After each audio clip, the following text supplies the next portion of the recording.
अगले कुछ दिन ऐसे भागे जैसे ऑफिस की लिफ्ट और रुकती कम चढ़ाती ज्यादा। क्लाइंट वाला काम बढ़ गया था। मैनेजर ने मुझे और जिम्मेदारी दे दी और राहुल का चेहरा देखकर लगता था कि उसके अंदर कोई छोटा सा मैं ही स्टार हूँ वाला प्रोग्राम अटक गया है। उसी हफ्ते एक शाम अचानक वर्क इमरजेंसी हो गई। डेक में लास्ट मिनट बदलाव, क्लाइंट को रात तक भेजना था। टीम के आधे लोग निकल गए। कुछ लोग मीटिंग रूम में जमे थे और मैं अपने लैपटॉप पर झुकी हुई थी। आंखें जल रही थीं, पर दिमाग चल रहा था। राहुल बार बार मेरे आसपास घूम रहा था। कभी पानी का बहाना, कभी let me check your slide का बहाना। और उसके बहानों में वो पुरानी कोशिश झलकती थी, तुम्हें अनकंफर्टेबल करके अपने हिसाब से मोड़ देना। मैंने उसे साफ कहा, राहुल, मैं ठीक हूँ, please send your comments on mail. वो हंसकर बोला, इतनी फॉर्मल क्यों, हम टीम हैं। और हम बोलते वक्त उसकी आंखें जरा ज्यादा देर रुक गई। मेरा अंदर के देसी अलार्म फिर बजा। मैंने कुर्सी पीछे खिसकाई, स्क्रीन घुमा कर कहा, टीम का मतलब बाउंड्रीज नहीं मिटती।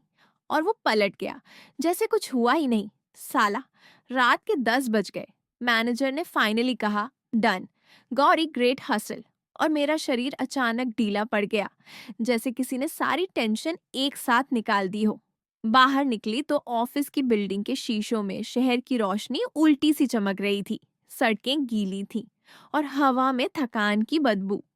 मैंने फोन देखा तो अर्जुन का मैसेज था, तुम अभी तक ऑफिस में हो, लोकेशन भेजो, मैं कैब ट्रैक कर रहा हूँ।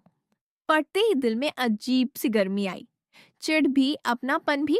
मैंने लिख दिया, मैं निकल रही हूँ, ओवर प्रोटेक्टिव मत बन। उसने तुरंत रिप्लाई किया, ओवर प्रोटेक्टिव नहीं, बस तुम्हें सुरक्षित देखना है यार।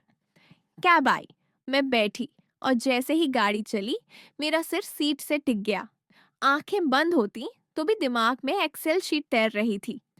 अचानक ड्राइवर ने गलत टर्न ले लिया, या मुझे लगा, और मेरे अंदर का डर जाग गया। मैंने तुरंत अर्जुन को कॉल किया, यार कैब। उधर से उसकी आवाज तुरंत नंबर प्लेट पर। मैंने पढ़ी। उसने कहा, ठीक है, राउट भी सही है, तुम काम रहो, मैं लाइन पर हूँ।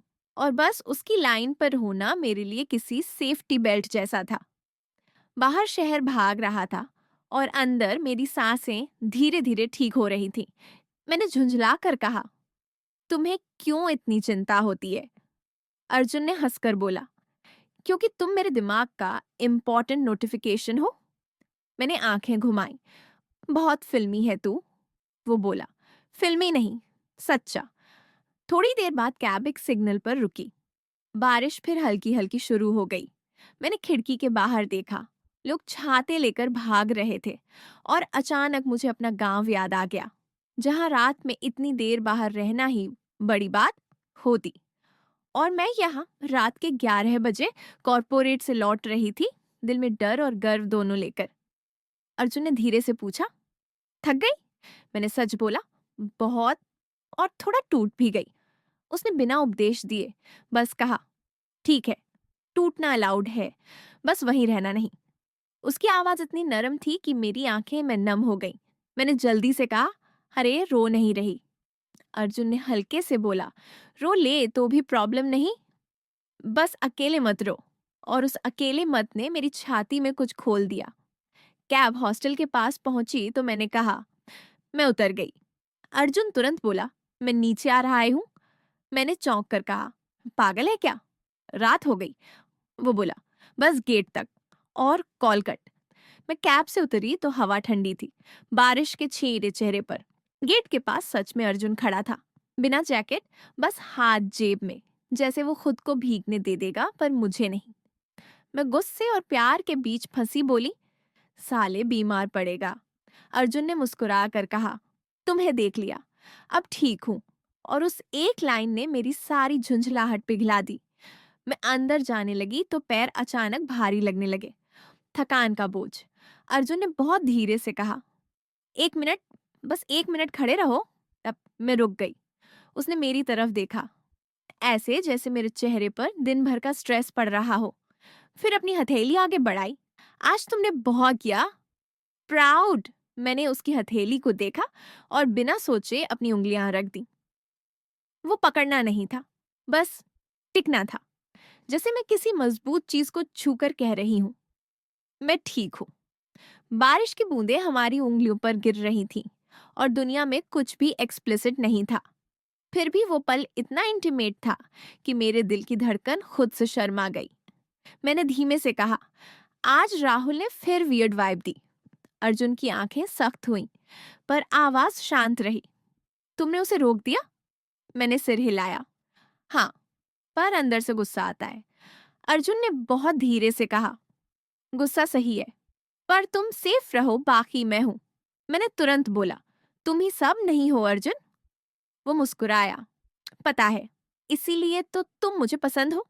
और ये कहते कहते उसकी आवाज एकदम धीमी हो गई।